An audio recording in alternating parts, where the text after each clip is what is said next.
Hello అండి. నేను శ్రీనివాస్. ఈరోజు మనం మొక్కలకి సంబంధించింది ఒక పోషకాల గని అని చెప్పొచ్చండి ఈ లిక్విడ్ ఫెర్టిలైజరు. ఎవరైనా మీకు దొరికితే ఖచ్చితంగా యూజ్ చేయడానికి ట్రై చేయండి. ఎందుకు అంత పోషకాల గని అంటున్నానంటే, దీంట్లో అన్ని క్వాలిటీస్ ఉంటాయి. ఎందుకంటే ప్రతి ఒక్కరు కూడా కొంచెం కష్టపడితే డెఫినెట్‌గా ఇంట్లో మీరే తయారు చేసుకోవచ్చు. లేదు అంటే మనకి బయట స్టోర్స్‌లో కూడా అవైలబుల్‌గా ఉంటుంది. చాలా ఈజీ. అండ్ మొక్కలకి ఎక్కువ బికాజ్ మీ దగ్గర కొన్ని రకాల అవైలబిలిటీ లేవు, అవి తెచ్చుకోలేము అనుకున్నప్పుడు ఇదొక్కటి చాలు. ఎందుకంటే దీంట్లో అన్ని న్యూట్రియంట్స్, ఇది ఫెర్టిలైజరే కాదు, ఫంగిసైడే కాదు, అండ్ ఒక మంచి గ్రోత్ హార్మోన్స్ ప్రతి ఒక్కటి కూడా దీంట్లో ఉంటాయి. యాక్చువల్గా మనం ఇంటి పంటలు చూసుకుంటే అండి, ఇంటి పంటలనే కాదు, మన ఇండియానే చూసుకుంటే ఫస్ట్ నుంచి కూడా మనకి ప్రకృతి వ్యవసాయం మీద మనకి నడుస్తూ ఉంటుంది. అసలు ఫస్ట్ మన భారతదేశంలో చూసేదే ప్రకృతి వ్యవసాయం. ఇంట్లో మనకు పాడి పంట, ఇప్పుడు గోవులు కానీ గేదెలు కానీ వీటి మీదనే మనకి ఫస్ట్ నుంచి వ్యవసాయం అనేది నడుస్తూ ఉంది. సో ఇప్పుడిప్పుడు అంటే కెమికల్ ఫెర్టిలైజర్స్ ఇవన్నీ వచ్చాయి, బట్ ఫస్ట్ నుంచి ఫాలో అయింది మాత్రం మన ప్రకృతి వ్యవసాయమే. న్యాచురల్ ఫార్మింగ్ అంటారు, ఆర్గానిక్ ఫార్మింగ్.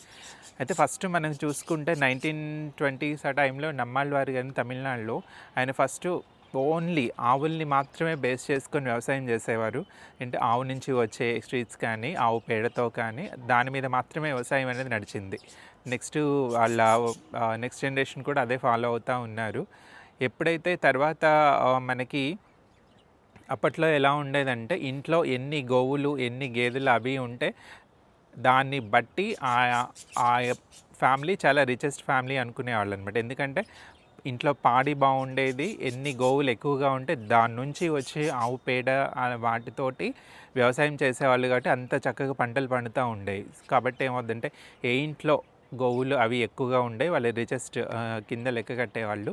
సో ఫస్ట్ ఆయన ఓన్లీ కౌ బేస్డ్ ఎక్స్ట్రీస్ తోటే వ్యవసాయం చేస్తూ ఉండేవారనమాట. సో ఆ తర్వాత రోజుల్లో చూసుకుంటే జనాభా పెరుగుదల వల్ల కావచ్చు, ఆ ఫుడ్ రిక్వైర్మెంట్స్ వల్ల కావచ్చు, 1960s తర్వాత మనకి గ్లోబల్ మనకి హరిత విప్లవం అనేది వచ్చేసిందనమాట. సో అప్పటి నుంచే గ్లోబల్ వార్మింగ్ కూడా స్టార్ట్ అయిందనే చెప్పొచ్చు. సో గ్రీన్ రివల్యూషన్, హరిత విప్లవం ఎప్పుడైతే మొదలైందో, హరిత విప్లవంకి ముందు హరిత విప్లవంకి తర్వాత అన్నట్లుగా తయారైంది వ్యవసాయం. సో మనకి ఎలా అంటే, హరిత విప్లవం తర్వాత కొంచెం ఈ ఫుడ్ రిక్వైర్మెంట్స్ వీటి వల్ల కొంచెం గ్లోబల్ వార్మింగ్ అప్పుడే స్టార్ట్ అవ్వడం వల్ల దానికి తగ్గ ప్రకృతి వ్యవసాయం కన్నా కొంచెం రసాయనిక మందులు ఇవి వాడకం అనేది కొంచెం పెరిగిందని చెప్పవచ్చు. బట్ ప్రకృతి వ్యవసాయం మాత్రం ఎప్పుడు పక్కకి వెళ్ళిపోలేదు. దాని పని అది చేసుకుంటూ వెళ్ళే వాళ్ళు కూడా ఉన్నారు. అలా కొన్ని రోజులు అయిన తర్వాత నెక్స్ట్ మనకి సుభాష్ పాలేకర్ గారు వచ్చారనమాట. ఈయన ఏం చేశారంటే, ఆవు పేడతో పాటుగా మనకి పప్పుల పొడి అండ్ బయో ఫెర్టిలైజర్స్ వీటిని కూడా ఇంక్లూడ్ చేసి వ్యవసాయం చేయడం అనేది ఆ కొత్త పద్ధతులు అది స్టార్ట్ చేయడం జరిగింది. మంచి రిజల్ట్స్ అనేవి వచ్చాయనే చెప్పొచ్చు. ఆ తర్వాత మనకి చింతల వెంకటరెడ్డి గారు అనేసి మనకి సివిఆర్ మెథడ్స్, అంటే మట్టి ద్రావణాలు తర్వాత మెథడ్స్ అనమాట. ఇలా స్టెప్ బై స్టెప్ మనకి ప్రకృతి వ్యవసాయంలో కొన్ని అమెండ్మెంట్స్ కానీ కొన్ని ఇన్వెన్షన్స్ కానీ అలా కంటిన్యూ అవుతూ ఉన్నాయి. దీనివల్ల ఏమవుతుందంటే, ఏది చేసినా ప్రతిదీ కూడా న్యాచురల్ ఫార్మింగ్లో భాగమే. పెస్టిసైడ్స్ ఏది యూజ్ చేయకుండా, ఎందుకంటే ఒక న్యాచురల్ ఇన్వెన్షన్స్. ఎందుకంటే మనకు సైంటిస్టులు ఇంకొన్ని కనిపెడతా ఇంకొన్ని విధానాల్లో మనం ఫాలో అవుతూ తర్వాత మనకి చౌహాన్ క్యూ మెథడ్స్ వచ్చాయి.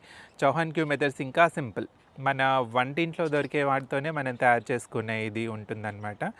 సో ప్రకృతి వ్యవసాయంలో ఎప్పుడూ కూడా ఎలాంటి కెమికల్ అనేది ఇంక్లూడ్ అవ్వదు. దానివల్ల వచ్చే పంట బాగుంటుంది అండ్ దేశవాళీ నాటు విత్తనాలు మనం ప్రమోట్ చేసుకోవాలి. దానివల్ల ఏమవుతుందంటే దిగుబడి పర్వాలేదు అండ్ మనకి ఆరోగ్యం బాగుంటుంది. ఆరోగ్యం బాగుంది అంటే మెయిన్గా సాయిల్ ఫెర్టిలిటీ బాగుంటుంది. ఎందుకంటే సాయిల్ ఎంత బాగుంది అని అంటే దాన్ని బట్టి మన ఫ్యూచర్ జనరేషన్స్ కానీ పండే పంట కానీ అంత బాగుంటుంది. సో ఎప్పుడు కూడా సాయిల్లో కార్బన్ పర్సంటేజ్ అనేది కరెక్ట్గా మెయింటైన్ అవుతుంది. వాటితో పాటుగా నైట్రోజన్, మనకి ఇది పశువుల ఎరువు కౌమాన్యూర్ అది యూజ్ చేయడం వల్ల మనకి సాయిల్లో ఏమవుతుంది అంటే నైట్రోజన్ ఫిక్సేషన్, నైట్రోజన్ అనేది పెరుగుతుంది. ఎప్పుడైతే కార్బన్ అండ్ నైట్రోజన్ బాగుంటుందో ఆటోమేటిక్గా పంటలు అనేవి చాలా బాగుంటాయి. ఎప్పుడంటే భూమిలో కూడా మనకి ఎప్పుడు కూడా అడుగు లోతులో ఒక 3-4 అడుగుల లోతులో ఎప్పుడు కూడా ఒక నార్మల్ సాయిలే ఉంటుంది. కరెక్ట్‌గా మనకి సూక్ష్మజీవులు, వానపాములు అవన్నీ కరెక్ట్‌గా ఫార్మ్ అయ్యి ఒక సేంద్రియ కర్బనం అనేది కార్బన్ పర్సెంటేజ్ అన్నీ కూడా భూమి పై పొరల్లో మాత్రమే ఉంటుంది. సో అదే మనకి ఫర్టైల్ సాయిల్ అనమాట. సో అది చూసేసుకుందాం. ఇప్పుడు దీని దగ్గరకొస్తే ఇది మరేదో కాదండి. మనకి ఇది పంచగవ్య. సో పంచగవ్య గురించి తెలియని వాళ్ళు ఎవరు ఉండరు. ప్రకృతి వ్యవసాయం చేసే వాళ్ళు పంచగవ్య మెయిన్ ఇంపార్టెంట్. అది చాలామంది యూజ్ చేస్తుంటారు. అయితే మనకి మిద్దె తోటల్లో కూడా పంచగవ్య వల్ల చాలా చాలా చాలా యూజెస్ ఉంటాయి. ఎందుకంటే ఇది చాలా న్యాచురల్గా అనమాట. ఎందుకంటే మన గోవు మనం ఎంత పవిత్రంగా యూజ్ చేసుకుంటామో మనకు తెలుసు. అయితే గోవు నుంచి వచ్చిన 5 రకాల ఎక్స్ట్రీట్స్ ద్వారా మనం తయారు చేస్తుంది పంచగవ్య. సో పంచగవ్య గురించి తెలియని వాళ్ళు ఎవరైనా సరే కొంచెం ఈ వీడియో చూసి దీని ద్వారా మీకు పంచగవ్య తెలుసు, బట్ దీని ద్వారా కొంచెం ఇన్ఫర్మేషన్ తెలుసుకొని ప్రతి ఒక్కరు కూడా మీ మిద్దె తోటల్లో, మీ పెరటి తోటల్లో పంచగవ్య దగ్గరుంచుకొని దాన్ని తీసుకొని యూజ్ చేయడం చాలా చాలా ఇంపార్టెంట్ అండి. ఎందుకంటే దాని రిజల్ట్స్ అంత బాగుంటాయి. సో పంచగవ్య యూజ్ చేసి దాని రిజల్ట్ చూసిన తర్వాత మీరే దాన్ని కంటిన్యూ చేస్తారు.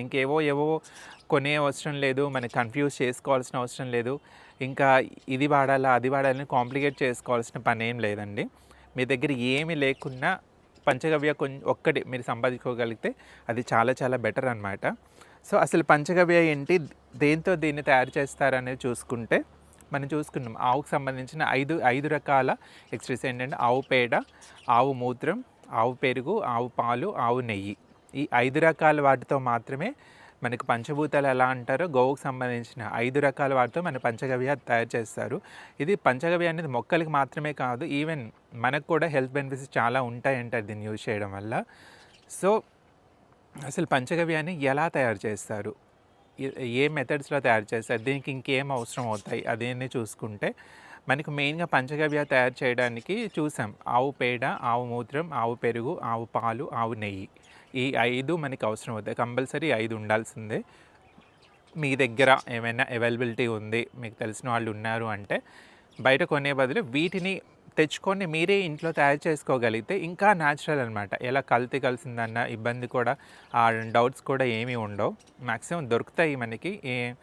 సో ఈ 5 తీసుకున్న తర్వాత మనకి ఇంకేం కావాలి దీన్ని చూసుకుంటే మనకి అరటిపళ్ళు అవసరం అవుతాయి, అండ్ కొబ్బరి నీళ్ళు, అండ్ చెరుకు రసం లేదు అంటే మనకి బెల్లం ఆల్రెడీ అవైలబిలిటీ ఉంటుంది, బెల్లం.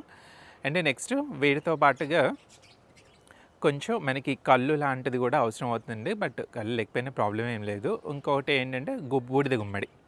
సో పంచగవ్య ఈ 5 ఆవుకు సంబంధించిన 5 ఎక్స్ట్రీస్తో పాటు అరటిపళ్ళు, బూడిద గుమ్మడి, బెల్లం అండ్ కొబ్బరి నీళ్ళు మ్యాక్సిమం ఇవి సరిపోతాయి. సో 5, ఈ 4, 9. సో అసలు దీన్ని ఎలా తయారు చేస్తారు, దీనికి ఫర్మెంటేషన్ ప్రాసెస్ ఏంటి, ఎన్ని రోజులు నిలువ ఉంటుంది అది అన్న చూసుకుంటే మీరు సపోజ్ ఒక 20 లీటర్ల పంచగవ్య కనుక రెడీ చేసుకోవాలి అని అనుకుంటే ఒక 25 కేజీల బకెట్ కానీ డ్రమ్ కానీ తీసుకోండి. అది తీసుకున్న తర్వాత అందులో 5 కేజీల ఆవు పేడ వేసి దాంట్లో ఒక 1/2 కేజీ నెయ్యి. సో 5 కేజీల ఆవు పేడ ఏదంటే ఇది నేను చెప్పే క్వాంటిటీస్ ఒక 20 లీటర్ల పంచగవ్యకు అనమాట. 20 లీటర్ల పంచగవ్య ఆల్మోస్ట్ మనకి ఒక ఎకరానికే సరిపోద్ది. బట్ మిద్దె తోట ఎవరికైతే ఎక్కువగా ఉంది అనుకున్నారో సో ఒక 20 లీటర్లకు అనమాట. సో దాన్ని బట్టి మీరు ఒక 5 కేజీల ఆవు పేడ సరిపోతుంది. ఒక 1/2 కేజీ నెయ్యి, ఆవు నెయ్యి, మంచిగా తీసిన ఆవు నెయ్యి. మొదటి రోజు ఒక 25 కేజీల లీటర్ల డ్రమ్ తీసుకొని అందులో 5 కేజీల ఆవు పేడ అండ్ 1/2 లీటర్ నెయ్యి అందులో వేసి బాగా క్రష్ చేసి బాగా కలపండి. కలిపింది అలా ఒక 3 రోజులు అలా వదిలేసేయండి. వదిలేసిన తర్వాత ఈ లోపల ఆ పేడంతా కూడా నెయ్యి అప్లై చేయడం వల్ల ఆవు పేడ స్మెల్ పోయి నెయ్యి స్మెల్ వచ్చేస్తూ ఉంటుంది.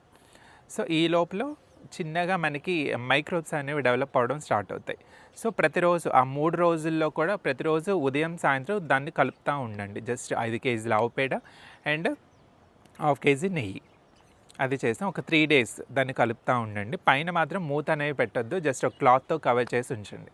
సో ఇప్పుడు థర్డ్ డే తర్వాత 4th డే ఏం చేస్తారంటే దాంట్లో ఇప్పుడు 3 లీటర్ల ఆవు పాలు అండ్ 3 లీటర్ల ఆవు పెరుగు, 3 లీటర్ల ఆవు మూత్రం. సో ఈ ఆవు పాలు, పెరుగు, ఆవు మూత్రం ఈ 3 కలిపి ఒక్కొక్కటి 3 లీటర్లు, 5 కేజీల పేడ, 1/2 కేజీ నెయ్యి, 3 లీటర్ల ఆవు పాలు, 3 లీటర్ల ఆవు పెరుగు, 3 లీటర్ల ఆవు మూత్రం. ఆవుకు సంబంధించిన 5 వచ్చేసాయి మనకిప్పుడు. ఈ 3 కలిపి పోసేసి మళ్ళొక 5 రోజులు దాన్ని ఫర్మెంటేషన్ అంటే బాగా కలుపుతూ ఉండాలి. సో, ఇప్పుడు ఆవుకు సంబంధించిన 5 ఇప్పుడు ఇంక్లూడ్ అయిపోయి 5 వచ్చేసాయి. అంటే ఫస్ట్ 3 డేస్ ఆవు నెయ్యి, ఆవు పేడ కలిపి ఉంచాము. ఫోర్త్ డేన మళ్ళీ ఆవు మూత్రం, ఆవు పెరుగు, ఆవు పాలు ఒక్కొక్కటి 3 లీటర్లు కలిపేసాం. కలిపేసిన తర్వాత మళ్ళీ ఒక 5 డేస్ అలానే వదిలేసేయండి. పైన ఖచ్చితంగా ఏదైనా క్లాత్తో కప్పు ఉంచాలి. ఇలా వదిలేసినప్పుడు ఏమవుద్దంటే అందులో మనకి కోటాను కోట్ల సూక్ష్మజీవులు, మైక్రోబ్స్, మ్యాక్రోన్యూట్రియన్స్ అన్నీ కూడా చాలా బాగా డెవలప్ అవుతుంటాయి. ఎందుకంటే అవి మనకి చాలా ఇంపార్టెంట్. సో, అంత బాగా వాటిలో డెవలప్ అవుతున్నప్పుడు వాటికి ఫుడ్ కావాలి. అంటే మైక్రోబ్స్కి ఫుడ్ కావాలి. మరి ఆ ఫుడ్ మనం ఎలా ప్రొవైడ్ చేయాలి?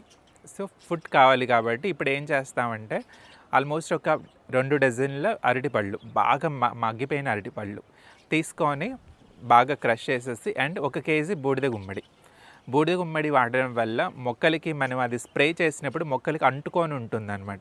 దాంట్లో ఒక చిన్న జిగురు లాంటిది ఉంటుంది. అండ్ వీటిలో డెవలప్ అయిన మైక్రోబ్స్కి కూడా బూడిద గుమ్మడి బాగా పనిచేస్తుంది. అండ్ మనుషులకే కాదు, మనకు కూడా ప్రతిరోజు బూడిద గుమ్మడి జ్యూస్ తాగమని చెప్తారు. సో, మనకే కాదు మొక్కలకి కూడా బూడిద గుమ్మడి బాగా యూజ్ అవుతుందండి. కాబట్టి ఏంటంటే 2 డజన్ల అరటిపళ్ళు, 1 కేజీ బూడిద గుమ్మడి, వీటిని చిన్న ముక్కలుగా చేసి అరటిపండు కూడా బాగా క్రష్ చేసి దాంట్లో కలిపేయండి. సో, కలిపేసిన తర్వాత 1 ఆర్ 2 డేస్ అలా వదిలేసేయండి. వదిలేసిన తర్వాత ఇప్పుడు మన మైక్రోబ్స్ బాగా డెవలప్ అయ్యి వాటి మైక్రోబ్స్కి మనం ఫుడ్గా కూడా మనం ఇవి ఇచ్చేసాం. ఇవి ఇచ్చిన తర్వాత నెక్స్ట్ ఏంటంటే దీన్ని మనం అప్పటికప్పుడు వాడట్లా, దీన్ని షెల్ లైఫ్ పెంచాలి. అంటే ఫర్మెంటేషన్ జరగాలి. ఫర్మెంటేషన్ జరిగి ఎక్కువ రోజులు నిల్వ ఉండాలి అని అంటే మరి ఏం చేయాలి? దానికోసం మనం ఆల్మోస్ట్ ఒక 3 కేజీల బెల్లం కానీ, లేదా బెల్లం మీ దగ్గర చెరుకు రసం ఉంటే ఒక 3 లీటర్స్ చెరుకు రసం అందుట్లో పోసేయండి. చెరుకు రసం లేదు అన్నప్పుడు ఒక ఆల్మోస్ట్ 2-3 కేజీలు బెల్లం తీసుకొని బెల్లాన్ని బాగా మెత్తగా చేసేసి బెల్లం కలపండి. బెల్లంతో పాటుగా అండ్ ఇది ఎక్కువ రోజు నిలవ ఉండాలి కాబట్టి, ఎందుకంటే బెల్లం కలపడం వల్ల ఫర్మెంటేషన్ జరుగుతూ ఉంటుంది. బట్ ఎక్కువ రోజు నిల్వ ఉండాలి అని అంటే మీకు ఈతకల్లు, తాటికల్లు దొరికితే అదొక 3 లీటర్స్, 2 లీటర్స్ పోయొచ్చు. లేదు అది అవైలబిలిటీ లేదు, అన్నిసార్లు అది ఉండదు అని అనుకున్నప్పుడు మన కొబ్బరి నీళ్ళు ఎప్పుడైనా దొరుకుతాయి. ఆ కొబ్బరి నీళ్ళు తీసుకొని మినిమం ఒక 3 డేస్ వాటిని పెట్టేయండి. అలా వదిలేసి అవి పులిసిపోతాయి అన్నమాట. సేమ్ మజ్జిగలాగానే అవి కూడా పులిసిపోతాయి. సో, ఆ పులిసిపోయిన కొబ్బరి నీళ్ళు దీంట్లో ఈ మిక్చర్లో పోసేయండి. పోసేసిన తర్వాత అన్నిటిని కరెక్ట్గా కలిపి పైన క్లాత్ కట్టేసి ఆల్మోస్ట్ ఒక 10 to 12 డేస్ అలా వదిలేసేయండి. ప్రతిరోజు మాత్రం దాన్ని స్టిక్తో క్లాక్ వైజ్ డైరెక్షన్లో కలుపుతూ ఉండండి. అలా కలుపుతూ ఉంటే ఆల్మోస్ట్ 15 to 16 డేస్ తర్వాత మనకు పంచగవ్య అనేది మంచిగా రెడీ టు యూజ్ అనమాట, మొక్కలకి యూజ్ చేయడానికి రెడీ అవుతుంది. సో, కొంచెం ఈ ఇంగ్రీడియంట్స్ కనుక మీ దగ్గర ఉంటే మీరు సంపాదించుకోగలిగితే చాలా ఈజీ. ఏంటంటే 5 కేజీల ఆవు పేడ, 1/2 కేజీ నెయ్యి తీసుకొని ఫస్ట్ డే ఒక 3 డేస్ బాగా క్రష్ చేసి కలిపేసి ఒక 3 రోజులు అలా వదిలేసి 4వ రోజున ఆవు మూత్రం, ఆవు పెరుగు, ఆవు పాలు ఒక్కొక్కటి 3 లీటర్లు తీసుకొని కలిపేసి మళ్ళీ ఒక 5 రోజులు ఉండిన తర్వాత అప్పుడు అరటిపళ్ళు అండ్ బూడిద గుమ్మడి కలిపేసి మళ్ళీ ఒక 2 డేస్ తర్వాత అప్పుడు కొబ్బరి నీళ్ళు అండ్ మనకి ఇది బెల్లం. సో, టోటల్ ఇంగ్రీడియంట్స్ అన్నీ కలిపేసిన తర్వాత ప్రతిరోజు క్లాక్ వైజ్ డైరెక్షన్లో కలుపుతూ ఉంటే నీడలో ఉండేలా చూసుకోండి. సో, మనకి 16th డేకి ఆల్మోస్ట్ ఇది రెడీ అయిపోతుంది. సో, ఇలా రెడీ అయ్యింది ఎన్ని రోజులు ఉంటుంది అంటే పంచగవ్య యొక్క మనకి షెల్ లైఫ్ ఎంత అంటే ఆల్మోస్ట్ 6 to 7 మంత్స్ మనకి ఇది చక్కగా ఉంటుంది. ఆ 6 to 7 మంత్స్ లోపల మనం వాడేసుకోవచ్చు దీన్ని. కాబట్టి ఏమవుతుందంటే తడి తగలకుండా లేకపోతే నీడలో ఉంచుకుంటే దాని మైక్రోబల్ యాక్టివిటీస్ బాగా జరుగుతుంటాయి. అండ్ 6 మంత్స్ వరకు ప్రాబ్లం ఏం లేదు, చక్కగా వాడుకోవచ్చు. సో, అది అయిపోయింది. అయితే దీన్ని ఈ పంచగవ్య వల్ల మొక్కలకి యూజ్ ఏంటి, దీనివల్ల ఏంటి ఉపయోగం అనేది చూసుకుంటే అండి, మనకు పంచగవ్యాన్ని ఇప్పుడు మన మిద్దె తోటలకే తీసుకుంటే 1 లీటర్ వాటర్కి ఆల్మోస్ట్ 5 to 10 ml పంచగవ్య కలిపి, ఇదేంటి కంప్లీట్లీ ఆర్గానిక్ కాబట్టి కొంచెం ఎక్కువైనా తక్కువైనా పర్వాలేదు. ఎందుకంటే దీంట్లో రియాక్షన్స్ వచ్చేవి, ఆకులు మాడిపోవడం అలాంటిది ఏమీ జరగదు. కాబట్టి ఇంతే క్వాంటిటీ కలపాలని ఏం లేదు. So, 5 to 10 ml. ఇంకా పెద్ద మొక్కలు మావి అనుకుంటే ఆల్మోస్ట్ 30 ml కూడా కలుపుకోవచ్చు. బేబీ ప్లాంట్స్ అనుకున్నప్పుడు 5 to 10 ml సరిపోతుంది లీటర్కి. మీరు అది మిక్స్ చేసేసి లీటర్ వాటర్లో మిక్స్ చేసి మీరు ప్రతి మొక్కకు కూడా పోయొచ్చు. ప్రతి మొక్కకి పోయండి. పోసిన తర్వాత ఇన్ కేస్ మళ్ళీ నెక్స్ట్ ఫోలియర్ స్ప్రే అంటే మొక్కలకి స్ప్రే చేయాలి అని అంటే సేమ్ లీటర్కి 10 ml కానీ 30 ml అలా కలిపి ప్రతి మొక్కకి ఏ మొక్క అయినా లేదండి ప్రతి మొక్కకు కూడా మనకి స్ప్రే చేయొచ్చు. స్ప్రే చేయడం వల్ల ఏమవుతుంది అని అంటే దీంట్లో మనం పంచగవ్యలో ఆవు నెయ్యి వాడాం కాబట్టి మనం మొక్కలకి ఎప్పుడైతే స్ప్రే చేసామో అది మనం మొక్కలకి స్ప్రే చేసాం కాబట్టి ఆ స్ప్రే చేసినప్పుడు ఈ ఆకుల మీద మనకి ఒక ఆవు నెయ్యి వాడాం, మన పంచగవ్యలో ఆవు నెయ్యి వాడాం కాబట్టి ఈ ఆకుల మీద ఒక సిల్కీ లేయర్ లాగా ఫామ్ అవుతుంది. సిల్కీ లేయర్ అనమాట, ఎంత స్మూత్ లేయర్ ఫామ్ అవుతుంది. స్మూత్ లేయర్ ఫామ్ అయిపోయినప్పుడు ఏమవుద్దంటే మనకు చలికాలం వర్షాకాలంలో బ్యాడ్ బ్యాక్టీరియా బ్యాడ్ పెస్ట్ వచ్చేసి మనకి ఆకులు అడుగుని ఎగ్స్ పెడతా ఉంటుంది. లేకపోతే కొన్ని రకాల రసం పీల్చే పురుగులు వచ్చేసి రసం పీలుస్తూ ఉంటాయి ఆకులు, లేకపోతే ఈవినింగ్ మిడతలు వచ్చేసి ఆకులు తినేస్తూ ఉంటాయి. సో ఆవు పంచగవ్యలో నెయ్యి ఉండడం వల్ల ఆకుల మీద ఒక సిల్కీ లేయర్ ఫామ్ అవుతుంది. ఒక షైనింగ్గా సిల్కీ లేయర్ ఫామ్ అవడం వల్ల ఇప్పుడు ఒక పెస్ట్ వచ్చి దాని మీద ఎగ్స్ పెట్టాలన్నా ఆ ఎగ్స్ అనేవి అతుక్కోవు. అసలు ఆ పెస్టే దాని మీద నిలబడలేదు, ఎందుకంటే జారిపోతూ ఉంటుంది. అండ్ మనం బూడిద గుమ్మడి కూడా అందులో ఇంక్లూడ్ చేసాము. బూడిద గుమ్మడిలో జిగురు తత్వం ఉంటుంది. ఇది బూడిద గుమ్మిడిలోని జిగురు తత్వం అండ్ ఈ పంచగవ్యాల్లో వాడిన ఆవు నెయ్యి తాలూకా దీనివల్ల ఎఫెక్ట్ వల్ల ఆకుల మీద అండ్ స్టెమ్స్ మీద కూడా ఒక పల్చటి లేయర్, ఒక సిల్కీ లేయర్ ఫామ్ అవ్వడం వల్ల ఆ స్మూత్నెస్ వల్ల ఏమవుతుందంటే ఈ ఇన్సెక్ట్లు అనేవి ఏవి కూడా దాని మీద ఎగ్స్ పెట్టడానికి కుదరదు, జారిపోతుంటాయి. అండ్ అవి వచ్చి తినాలన్నా కానీ అవి నిలబడలేవు, వాటి మీద నిలబడటానికి కుదరదు. సో ఇది మెయిన్ అడ్వాంటేజ్. ఎప్పుడైతే మనకు ఇన్సెక్ట్ వచ్చేసి ఎగ్స్ పెట్టలేదో, మనకి లార్వా దశ ఉంటుంది, అంటే ఎగ్స్ పెట్టలేదు, ఎగ్స్ నుంచి మనకి ఏమి ఎగ్స్ అసలు ఉండవు కాబట్టి దాని నుంచి మనకి లార్వా స్టేజ్ కానీ మొక్క బ్యాక్టీరియా డెవలప్మెంట్ కానీ ఉండనప్పుడు ఏమవుతుందంటే మొక్క ఆటోమేటిక్గా చాలా హెల్దీగా పెరుగుతుంది. అండ్ మొక్కలకి ఈ సిల్కీ లేయర్ ఫామ్ అవ్వడం వల్ల దీనివల్ల ఏమవుతుందంటే ఫోటోసింథసిస్ అనేది చాలా బాగా జరుగుతుంది. ఎప్పుడైతే కిరణజన్య సంయోగ క్రియ మొక్కలకి చాలా బాగా జరుగుతుందో మొక్కలనే వాటికి సంబంధించిన ఆహారాన్ని అవి బాగా తయారు చేసుకోగలుగుతాయి.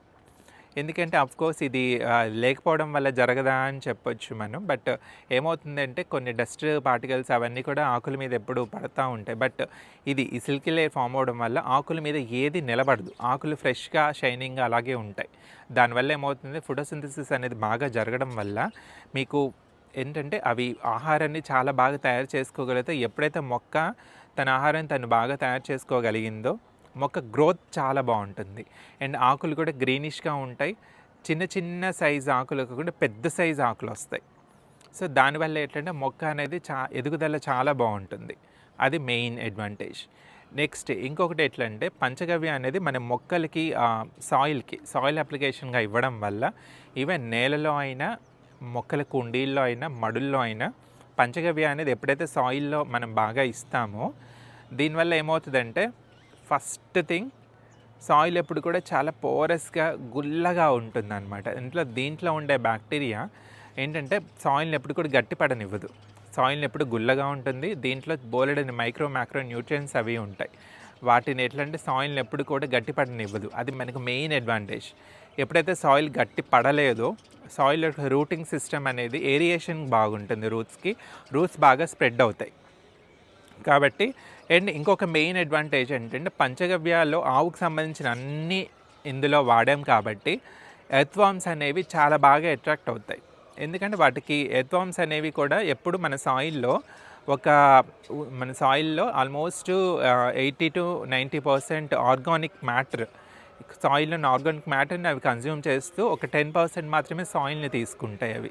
కాబట్టి ఏమవుద్దంటే పంచగవ్య వాడినప్పుడు దానికి ఆవుకు సంబంధించిన అన్నీ వాడాం, అందులో పంచగవ్యాలు వాడాం కాబట్టి అంటే సాయిల్లో ఆ కార్బన్ కంటెంట్ అనేది బాగా పెరిగింది కాబట్టి సో వానపాములకి కన్జ్యూమ్ చేయడానికి మంచి ఫుడ్ దొరికినట్లే. ఎందుకంటే దీంట్లో మనం ఈవెన్ బూడిద గుమ్మడితో పాటు బెల్లము అండ్ కొబ్బరి నీళ్ళు అండ్ అరటిపళ్ళు ఇవన్నీ వాడాం కాబట్టి ఇవన్నీ కూడా ఎర్త్వార్మ్స్ అనేవి చాలా బాగా అట్రాక్ట్ అవుతాయి. ఎందుకంటే మనకు వ్యవసాయం చేసేది వానపాములనే చెప్పొచ్చు. ఆ వానపాములు కూడా ఏంటంటే ఈవెన్ గ్రౌండ్ గార్డెన్ ఉన్న వాళ్ళు కూడా ఈ పంచగవ్యని ఖచ్చితంగా మీరు సాయిల్ అప్లికేషన్ లాగా ఇచ్చినట్టయితే సాయిల్లో ఎప్పుడు కూడా మనకి ఎర్త్వార్మ్స్ ఆల్మోస్ట్ 18 ఫీట్ వరకు కూడా అవి కిందకెళ్ళి పైకి వస్తే బొరియలు చేసుకుంటా వాటి పని అదే. బొరియలు చేసుకుంటా కిందకి వెళ్తాయి, మళ్ళీ పైకి వస్తూ ఉంటాయి. ఇలా ఆల్మోస్ట్ అన్ని హోల్స్ పడి ఉంటుంది సాయిల్ అంతా. అలా ఉన్నప్పుడు ఏమవుతుందంటే సాయిల్లో వాటర్ బాగా తీసుకుంటాయి, పొరాసిటీ బాగుంటుంది, గుల్లగా ఉంటుంది. అండ్ ఇవి ఎప్పుడు కూడా కింద నుండి పైకి ఆ వానపాములు తిరుగుతూ ఉంటాయి. అలా ఆల్మోస్ట్ 18 ఫీట్ కిందకి వెళ్ళి కూడా పైకి వస్తూ ఉండడం వల్ల ఏమవుతుందంటే ఇందాక చెప్పుకున్నాం సాయిల్ ఒక పై లేయర్లోనే మనకు కార్బన్ కంటెంట్ అండ్ హ్యూమస్ అనే ఒక మనకి మేలు చేసే బ్యాక్టీరియా ఇవన్నీ పైన ఉంటాయి. ఉండడం వల్ల మనకు ఈ వానపాములు ఆ మ్యాటర్ని తీసుకొని కిందకెళ్ళి మళ్ళీ కింద నుంచి పైకి రావడం వల్ల ఏమవుతుందంటే సాయిల్ ఒక కలిపేయడం లాగా అయిపోతుంది అనమాట. అడుగునున్న సాయిల్ పైకి వచ్చేస్తుంది, పైన కార్బన్ కంటెంట్ సాయిల్ కిందకి వెళ్తుంది. వాటి పనే అది. ఎందుకంటే రీసైకిల్ లాగా చేస్తూ ఉంటాయి. అడుగు నుంచి పైకి, పైనుంచి అడుగుకి వెళ్ళడం వల్ల సాయిల్ కూడా తిప్పేసినట్టుగా అవుతుంది. కాబట్టి సాయిల్ ఆల్మోస్ట్ ఆ 18 ఫీట్ వరకు కూడా పోరస్గా మంచి న్యూట్రియన్స్ తోటి సాయిల్ ఉంటుంది. అండ్ వానపాములు కూడా ఈ పంచగవ్యని కన్జ్యూమ్ చేయడం వల్ల వాటిలో ఉన్న రీప్రొడక్షన్ అనేది పెరుగుతుంది. రీప్రొడక్షన్ ఎప్పుడైతే పెరుగుతుందో మన సాయిల్లో వానపాములు అనేవి చాలా ఎక్కువ ఫామ్ అవుతాయి.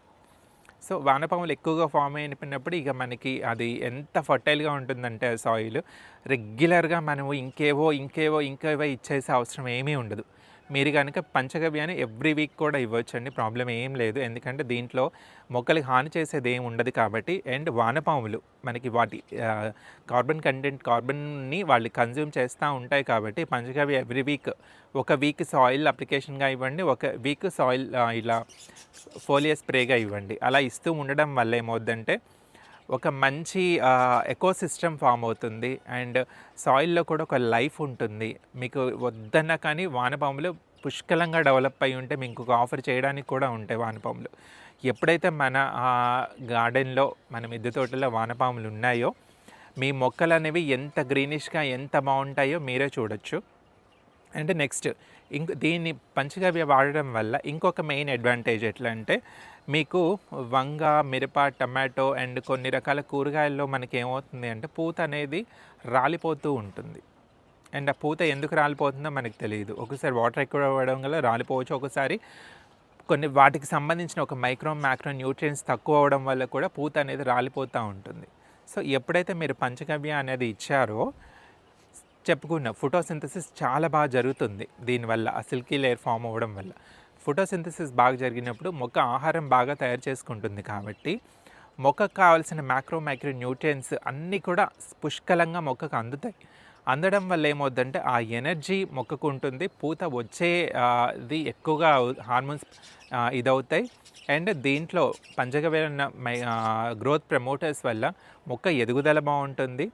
మొక్కకు కావాల్సిన సఫిషియెంట్ న్యూట్రియన్స్ అన్నీ అందడం వల్ల ఏమవుతుందంటే వచ్చిన ప్రతి పూత కూడా అది పిందెలాగా మారుతుంది. ఖచ్చితంగా పూత రాలడం అయితే మీరు 95% తగ్గిపోతుంది ఎప్పుడైతే మీరు పంచగవ్య వాడారో. మెయిన్గా టమాటో, వంగ, మిరపల్లో చూస్తుంటాం, ములగలో కూడా అంతే, పూత ఎక్కువ రాలిపోతూ ఉంటుంది. మీరు పంచగవ్య రెగ్యులర్గా ఇస్తూ చూడండి, మీకు పూత చాలా పుష్కలంగా వస్తుంది. ప్రతి పూత ఆల్మోస్ట్ పిందెలాగా మారుతుంది. ఈవెన్ పళ్ళ మొక్కల్లో కూడా పూత రాలడం అనేది 95% తగ్గిపోతుంది. సో మీరే చూడవచ్చు ఇన్ని బెనిఫిట్స్. అండ్ ఇంకొకటి ఏమవుతుందంటే మనం సీడ్స్ వేసుకుంటాం, మనం ఫ్రెష్గా గార్డెన్ స్టార్ట్ చేసిన సీడ్స్ వేసుకున్నప్పుడు మెయిన్గా ఆకుకూరలో వేసుకున్నప్పుడు కొంచెం జర్మినేషన్ అయిన తర్వాత అవి పడిపోతూ ఉంటాయి. బాగా చూస్తుంటాం. ఎందుకంటే తోటకూర కానీ, కొన్ని రకాల ఆకుకూరలు కానీ, కొత్తిమీర ఇలాంటివన్నీ కొంచెం ఒక 1-2 ఇంచెస్ పెరిగిన తర్వాత పడిపోతూ ఉంటాయి. అలా పడిపోతూ ఉండడం వల్ల ఏమవుతుందంటే సో అది ఇంకా మొక్క పోయినట్టే, కాండం కూళ్ళు అలాగ వచ్చి పడిపోతుంటాయి. సో అలా పడిపోకుండా జర్మినేషన్ అవడం నుంచే వాటి స్ట్రెంగ్తెన్ చేయాలి అని అంటే మనకి సీడ్ ట్రీట్మెంట్ లాగా కూడా పంచగవ్యాన్ని వాడుకోవచ్చు. ఏంటంటే ఫస్ట్ మనం మన ఇంట్లో తయారు చేసుకున్న సీడ్స్ అంటే మనకి ఇంట్లో బీర, సొర, ఈవెన్ ఆకుకూరలని ఇవి సీడ్స్ మనకు ఇంట్లో మన గార్డెన్‌లో మనం రెడీ చేసుకున్నప్పుడు, ఒక్కసారి ఆ సీడ్స్‌ని మనం రెడీ చేసుకొని మనం సేవ్ చేసుకున్న తర్వాత వాటిని ఒక్కసారి పంచగవ్యలో బాగా నానబెట్టేసి ఎండలో వాటిని అది ఎండలో కానీ నీళ్ళలో కానీ ఆరబెట్టేసుకొని తర్వాత అవి సీడ్స్‌ని సేవ్ చేసుకుంటే సీడ్స్ షెల్ లైఫ్ బాగుండడం మాత్రమే కాదు, ఆ seed germination rate and germination అయిన తర్వాత ఆ మొక్కల్లోని స్ట్రెంగ్త్ అది మనకు ఉంటుంది. కాబట్టి సో సీడ్ ట్రీట్మెంట్గా కూడా మన పంచగవ్య అనేది వాడుకోవచ్చు. ఆ తర్వాత మీరు సీడ్స్ వేసి అవి జర్మినేషన్ అయ్యి మొక్కలు అనేవి వచ్చిన తర్వాత కూడా మీరు పంచగవ్యాన్ని 1 లీటర్కి జస్ట్ 1 ml అలా కలిపి మీరు ఎక్కడెక్కడైతే సీడ్స్ జర్మినేట్ అయ్యాయో వాటి సాయిల్ అప్లికేషన్ లాగా మీరు ఇచ్చుకున్నారు అంటే ఖచ్చితంగా మొక్క జర్మినేట్ అయిన తర్వాత పడిపోవడం అలాంటిది జరగదు. ఎందుకంటే అది చాలా బాగా పెరుగుతుంది అండ్ ఆ సీడ్స్ జర్మినేట్ అయిన తర్వాత అవి పడిపోవు. కాబట్టి జస్ట్ 1 ml 1 లీటర్కి 1 ml పంచగవ్య కలిపి మీరు సాయిల్ అప్లికేషన్గా ఇవ్వచ్చు. సో పంచగవ్యాన్ని సీడ్ ట్రీట్మెంట్గా వాడుకోవచ్చు, సాయిల్ అప్లికేషన్గా ఇవ్వచ్చు, ఫోలియర్ స్ప్రేగా వాడుకోవచ్చు. అండ్ పంచగవ్య వాడడం వల్ల మీరు ఏం చేయొచ్చు అంటే అండి, మీరు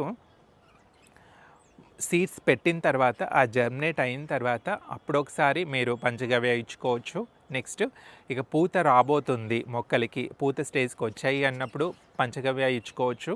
అండ్ పూత అయిపోయి పిందె స్టేజ్లో ఉన్నప్పుడు పంచగవ్య ఇవ్వాలి. అండ్ మీరు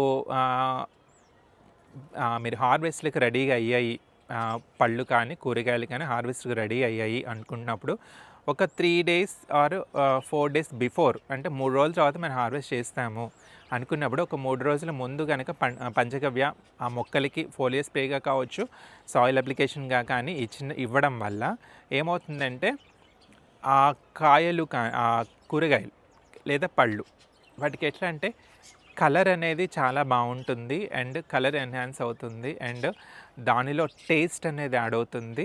కలరు, టేస్ట్ ఇవి 2 మాత్రమే యాడ్ అవ్వడం కాదండి, అది కోసిన తర్వాత కూడా ఎక్కువ రోజులు అది తాజాగా ఉంటుంది.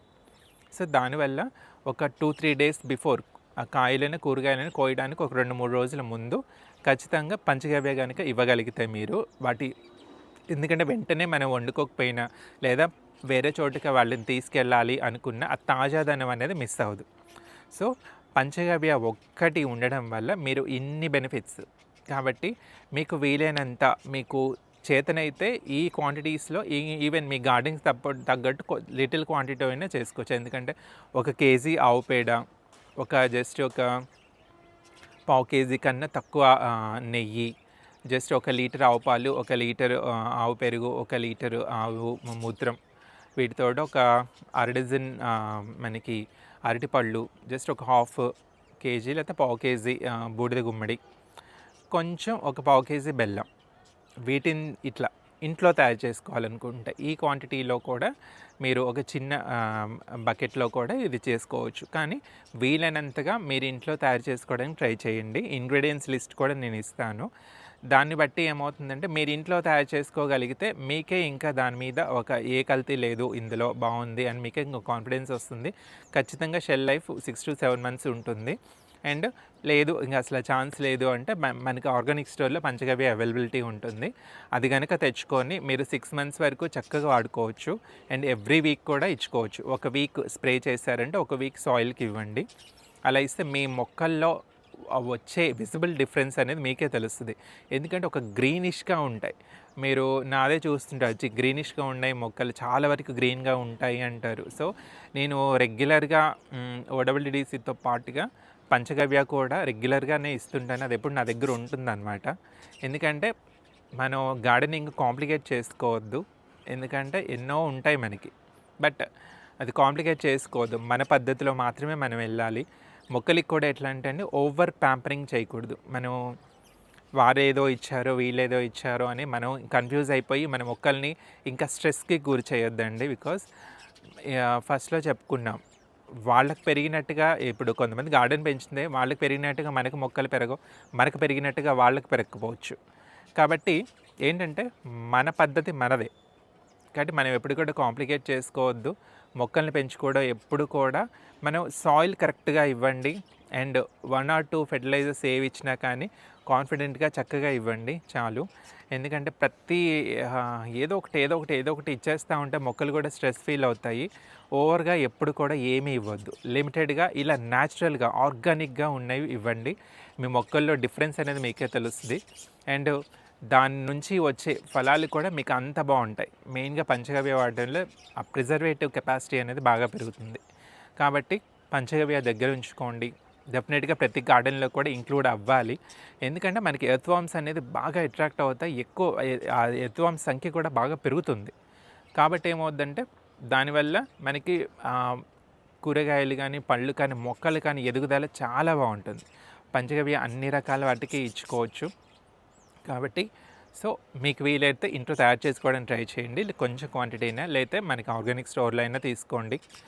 మీ మొక్కల్లో ఏంటంటే మీరు ఫస్టు అట్లీస్ట్ ఒక 1 మంత్ ఏది తీసుకున్నా, ఏది ట్రై చేయాలనుకున్నా ఒక 1 మంత్ మీరు ట్రై చేయండి.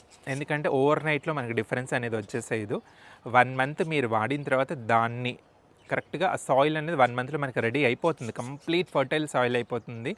దాని డిఫరెన్స్ అనేది మొక్కల్లో కనిపిస్తుంది. కాబట్టి ఓకే.